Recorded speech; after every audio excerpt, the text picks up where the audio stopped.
আল্লাহর রহমত এর আগেও আমাকে উপরে আসিল, এখনো আছে, আগামী তো থাকবো ইনশাল্লাহ। আমি যদি বলি আপনি আপনার লোক দিয়ে রহিম মিয়াকে ফোন করেছেন সোহাগকে ফাঁসানোর জন্য?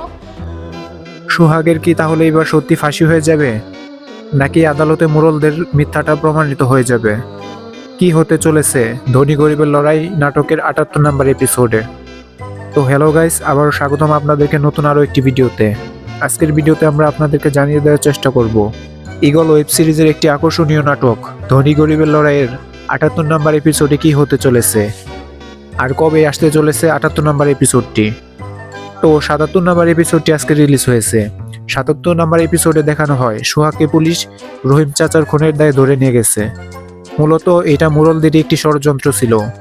মুরলরা মূলত সোহাগদের কাছ থেকে যে জমি আত্মসাৎ করেছিল সেটি সোহাগরা উদ্ধারের পর মুরলরা সোহাগের পিছনে লেগে যায় এবং রহিমকে মেরে ফেলে সেই দায়ভার সোহাগের উপর চাপিয়ে দেয়, যে কারণে সোহাগকে পুলিশে ধরে নিয়ে যায় এবং পুলিশ সোহাগকে বলে যদি আপনি নির্দোষ হন সেটা আদালতে প্রমাণ হবে, এখন আপনাকে আমাদের সাথে চলতে হবে।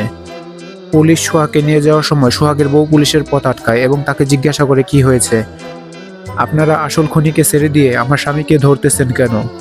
পুলিশ বলে কে আসল খুনি সেটা আদালতে প্রমাণ হবে, এখন ওনাকে আমাদের সাথে যেতে হবে, এটা বলে সোহাগকে সাথে করে নিয়ে যায়।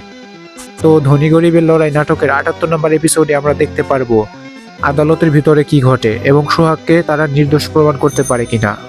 ৭৮ নম্বর এপিসোডটি আশা করা যাচ্ছে আগামী ৩ দিন পর আমাদের মাঝে চলে আসবে। তো ততক্ষণ পর্যন্ত আমাদের সাথে থাকতে হলে অবশ্যই আমাদের চ্যানেলটিকে সাবস্ক্রাইব করে পাশে থাকা বেল আইকনটি প্রেস করে রাখুন, কারণ ৭৮ নম্বর পর্বটি আসার সাথে সাথে আমরা আপনাদেরকে আপডেটের মাধ্যমে জানিয়ে দেব।